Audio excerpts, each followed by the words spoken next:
ಕಾಳಸಂತೆಯಲ್ಲಿ ರಸಗೊಬ್ಬರ ಮಾರಾಟ ಮಾಡಿದರೆ ಅಂಥವ್ರ ಮೇಲೆ ಕಠಿಣ ಕ್ರಮ ಕೈಗೊಳ್ಳುವ ಎಚ್ಚರಿಕೆಯನ್ನು ಸಚಿವ ಈಶ್ವರ್ ಖಂಡ್ರೆ ನೀಡಿದ್ದಾರೆ.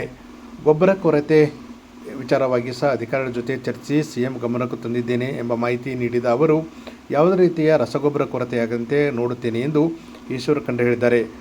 ಮಧ್ಯಪ್ರಾಚ್ಯ ಯುದ್ಧದ ಹೆಸರು ಹೇಳಿ ರಾಜ್ಯಗಳಿಗೆ ಗೊಬ್ಬರ ಸಿಗುತ್ತಿಲ್ಲ. ಕೇಂದ್ರ ಸರ್ಕಾರ ಸಾಕಷ್ಟು ರಸಗೊಬ್ಬರವನ್ನು ರಾಜ್ಯಕ್ಕೆ ಕೊಡಬೇಕಾಗಿದೆ. ಅದರಿಂದಾಗಿ ಅಲ್ಲಲ್ಲಿ ರಸಗೊಬ್ಬರ ಕೊರತೆ ಇರಬಹುದು. ಆದರೆ ಮುಂದಿನ ದಿನಗಳಲ್ಲಿ ಯಾವುದೇ ರೀತಿ ರಸಗೊಬ್ಬರ ಕೊರತೆಯಾಗಂತೆ ನೋಡಿಕೊಳ್ಳುತ್ತೇನೆ ಎಂಬ ಭರವಸೆ ನೀಡಿದರು. ಏನು ಗೊಬ್ಬರದ ಕೆಲವೊಂದು ಕೊರತೆ ಇದೆ. ಈಗಾಗಲೇ ಕೃಷಿ ಇಲಾಖೆ ಅಧಿಕಾರಿಗಳ ಜೊತೆಯಲ್ಲಿ ಮಾತನಾಡಿದ್ದೇನೆ, ಮುಖ್ಯಮಂತ್ರಿಗಳ ಗಮನಕ್ಕೂ ತಂದಿದ್ದೇನೆ. ಬೇರೆ ಬೇರೆ ಗೊಬ್ಬರ ಇದ್ದರೂ ಕಾಂಪ್ಲೆಕ್ಸ್ ಇದೆ, ಆದರೆ DAP ಮಾತ್ರ ಕೊರತೆ ಇದೆ. DAP ಮತ್ತು ಗೊಬ್ಬರ ಏನಿದೆ ಇದು ಕೇಂದ್ರ ಸರ್ಕಾರದ ಜವಾಬ್ದಾರಿ ಇದೆ, ಅವ್ರದ್ದು ರಾಜ್ಯಗಳಿಗೆ ವಿತರಣೆ ಮಾಡಬೇಕು.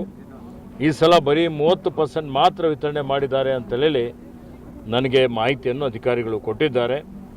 ಕೇಂದ್ರದವರು ಯುದ್ಧ ಇದೆ, ಪೆಟ್ರೋಲಿಯಂ ಪ್ರಾಡಕ್ಟ್ಸ್ದ ಪ್ರೈಸಸ್ ಎಲ್ಲ ಜಾಸ್ತಿ ಆಗಿದೆ. ಇವತ್ತು ಗೊಬ್ಬರ ಉತ್ಪಾದನೆ ಮಾಡಲಿಕ್ಕೆ ಏನು ರಾ ಮಟೀರಿಯಲ್ ಬೇಕು, ಕಚ್ಚಾ ವಸ್ತು, ಅದು ಭಾಳಷ್ಟು ಆಮದು ಮಾಡಿಕೊಳ್ಬೇಕಾಗ್ತದೆ. ಈ ಒಂದು ವಿಚಾರವನ್ನು ಇವತ್ತು ಅವರು ಹೇಳ್ತಾ ಇದ್ದಾರೆ.